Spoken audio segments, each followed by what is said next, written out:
Selamat malam, pemirsa. Informasi utama malam ini, ribuan massa menggelar aksi demonstrasi di kawasan Bundaran Hotel Indonesia, Jakarta Pusat. Aksi tersebut menjadi perhatian publik setelah berbagai dokumentasi kegiatan dan informasi terkait demonstrasi ramai beredar di media sosial.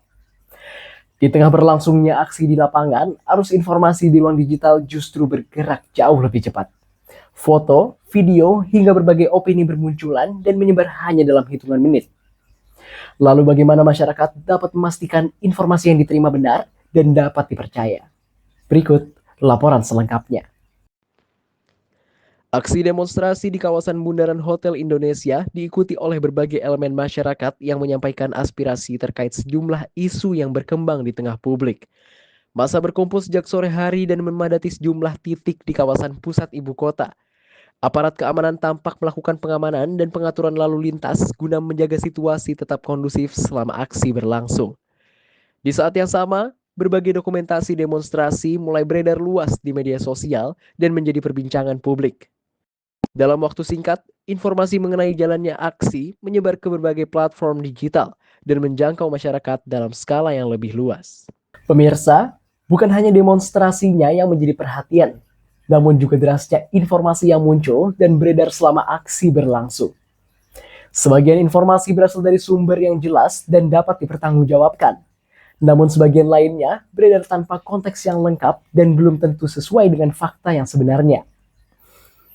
Salah satu contohnya adalah beredarnya informasi hoaks yang mengaitkan Presiden Prabowo Subianto dengan larangan demonstrasi terkait kenaikan harga BBM. Di tengah ramainya pembahasan mengenai demonstrasi dan kenaikan harga BBM, beredar sebuah unggahan yang mengklaim bahwa Presiden Prabowo Subianto melarang masyarakat melakukan demonstrasi terkait kenaikan harga BBM. Unggahan tersebut kemudian menyebar luas melalui media sosial dan menimbulkan beragam respons dari masyarakat. Namun setelah dilakukan pemeriksaan fakta oleh sejumlah pihak, klaim tersebut tidak terbukti benar dan dikategorikan sebagai informasi yang palsu. Narasi yang digunakan tidak didukung oleh bukti maupun pernyataan resmi yang dapat diverifikasi. Kasus ini menunjukkan bahwa tidak semua informasi yang beredar di media sosial dapat langsung kita percaya begitu saja. Pemirsa, kasus seperti ini menjadi contoh nyata betapa pentingnya literasi digital di tengah derasnya arus informasi saat ini. Jika informasinya tidak benar langsung dipercaya dan disebarluaskan tanpa proses verifikasi, dampaknya dapat menimbulkan kesalahpahaman di tengah masyarakat. Bahkan dalam situasi tertentu, informasi yang keliru dapat memicu keresahan publik dan memperkeruh suasana yang sedang berkembang. Hingga saat ini, tidak terdapat bukti yang menunjukkan bahwa Presiden Prabowo Subianto melarang masyarakat menyampaikan aspirasi atau melakukan demonstrasi terkait isu kenaikan harga BBM. Karena itu, masyarakat perlu lebih bijak dalam menerima maupun menyebarkan informasi. Di era digital saat ini, setiap orang dapat menjadi penyebar informasi. Hanya dengan satu unggahan atau satu kali menekan tombol bagikan, sebuah informasi dapat menjangkau ribuan bahkan jutaan pengguna lainnya. Karena itu, kemampuan untuk memeriksa sumber informasi menjadi sangat penting. Masyarakat diimbau untuk memastikan informasi berasal dari sumber yang kredibel, membandingkannya dengan media terpercaya, serta tidak mudah terpancing oleh judul ataupun narasi yang bersifat provokatif. Literasi digital tidak hanya tentang kemampuan menggunakan teknologi, lebih dari itu.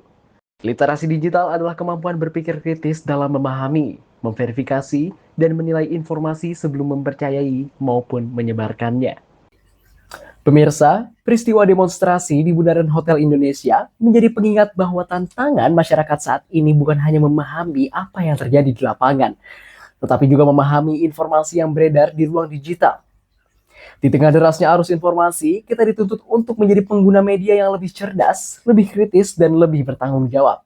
Karena informasi yang benar dapat membangun pemahaman bersama, sementara informasi yang salah dapat menimbulkan dampak yang jauh lebih besar dari yang kita bayangkan. Saya Nadif Altamis dari Ayatsyah. Terima kasih telah menyaksikan. Selamat malam.